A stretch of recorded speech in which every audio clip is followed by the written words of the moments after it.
Halo semuanya, selamat datang di Indodax Academy.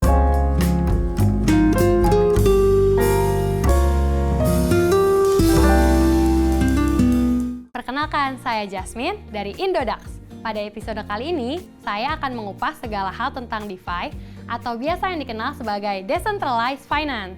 Sebelum kita mulai pembahasannya, jangan lupa ya, klik tombol subscribe dan lonceng untuk selalu menerima notifikasi dan update dari kami. Jadi, apa itu DeFi? Secara umum, DeFi atau Decentralized Finance adalah suatu sistem yang bertujuan untuk menghadirkan layanan keuangan baru yang bersifat lebih terbuka, transparan, dan tidak membutuhkan pihak ketiga sebagai perantara dalam melakukan transaksi, serta tersedia untuk setiap orang tanpa otoritas pusat. Hal tersebut bisa dilakukan oleh DeFi karena DeFi dirancang menggunakan protokol-protokol, aset kripto, smart contract, dan di apps atau decentralized application yang dibangun di atas jaringan blockchain.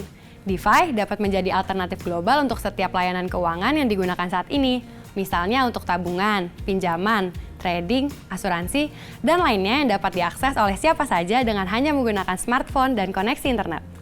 Nah sekarang, apa manfaat DeFi? Aplikasi-aplikasi DeFi tidak membutuhkan pihak perantara untuk melakukan transaksi, seperti bank tradisional. Meski dapat diakses secara terbuka, namun penggunanya tetap memiliki kendali penuh atas aset-asetnya setiap saat dengan adanya di apps. Kehadiran DeFi juga dapat mengurangi biaya yang berhubungan dengan penyediaan dan penggunaan produk, serta memungkinkan adanya sistem keuangan yang lebih mandiri.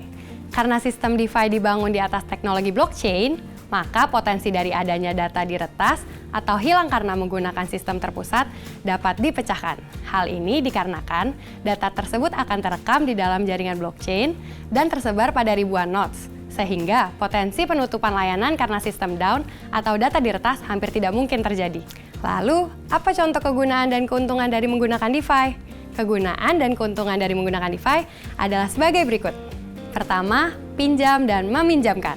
Protokol pemberian pinjaman dan pengajuan pinjaman terdesentralisasi adalah salah satu jenis pengaplikasian terpopuler yang menjadi bagian dari ekosistem DeFi. Jika dibandingkan dengan sistem kredit tradisional yang memerlukan waktu lama untuk proses pinjam-meminjam. Dalam ekosistem DeFi, penyelesaian transaksi terjadi secara instan, memiliki kemampuan untuk melakukan penjaminan dengan aset kripto, serta tanpa adanya pemeriksaan kredit atau kredit checking ketika pengguna hendak meminjam salah satu token yang tersedia. Karenanya, revolusi baru dalam sistem finansial ini dapat berpotensi menjadi standarisasi model keuangan di masa depan. Selain itu, karena layanan pemberian pinjaman ini dibangun di atas blockchain publik, transaksinya menjadi bersifat transparan dan memiliki penjaminan keamanan yang menggunakan metode verifikasi kriptografi. Nah, teknologi DeFi ini membuat aktivitas peminjaman dan pemberian pinjaman menjadi lebih mudah, lebih murah, dapat diakses secara cepat, dan tersedia bagi lebih banyak orang. Ada cukup banyak proyek DeFi saat ini di dunia blockchain, misalnya Compound, Maker, Aave, Yearn Finance, Chainlink, Xerox, Uniswap, dan DAI yang turut berkompetisi dalam ekosistem DeFi tersebut.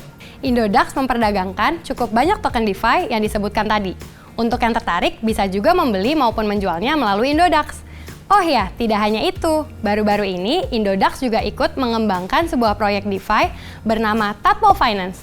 Bagi kalian yang belum tahu tentang Tadpole Finance, silahkan cek link di atas ini ya. Yang kedua, tidak memiliki perantara. Teknologi DeFi tidak membutuhkan perantara seperti bank konvensional, sehingga transaksi dapat dilakukan dengan cepat. Kalian juga tidak perlu lagi mendaftar dengan kartu identitas, layaknya di bank seperti pada umumnya. Sebagai gantinya, kalian hanya cukup menghubungkan wallet pribadi kalian dengan platform-platform DeFi, sehingga kalian dapat memiliki kendali penuh atas aset-aset yang dimiliki dan memantaunya jika ada perubahan. Hal menarik lainnya, kalian juga bisa langsung melihat aset kripto mana yang dapat menghasilkan return atau imbal hasil yang tinggi pada suatu platform, sehingga kalian bisa semakin memaksimalkan keuntungan kalian loh. Yang ketiga, layanan yang tidak pernah tutup. Dalam DeFi, hal ini tidak mungkin terjadi, sebab layanan keuangan yang ada pada Decentralized Finance dibangun di atas jaringan blockchain. Sehingga data yang sudah terekam akan tersebar di jutaan nodes yang membuat potensi layanan tidak dapat diakses atau tidak beroperasi. Karena tidak ada nodes yang online dalam jaringan hampir tidak mungkin terjadi. Hal ini jelas berbeda dengan sistem keuangan tradisional, di mana layanan ditutup karena ada hari libur atau hari tertentu di mana semua karyawan libur. Yang keempat, kemudahan akses. Pengguna dapat mengakses DeFi di mana saja dan kapan saja, selama memiliki koneksi internet dan perangkat berupa smartphone atau yang lainnya untuk mengakses DeFi. Ini tentu berbeda jika kita mau melakukan pinjaman ke bank, di mana kita harus langsung datang ke bank dan tidak bisa dilakukan melalui smartphone.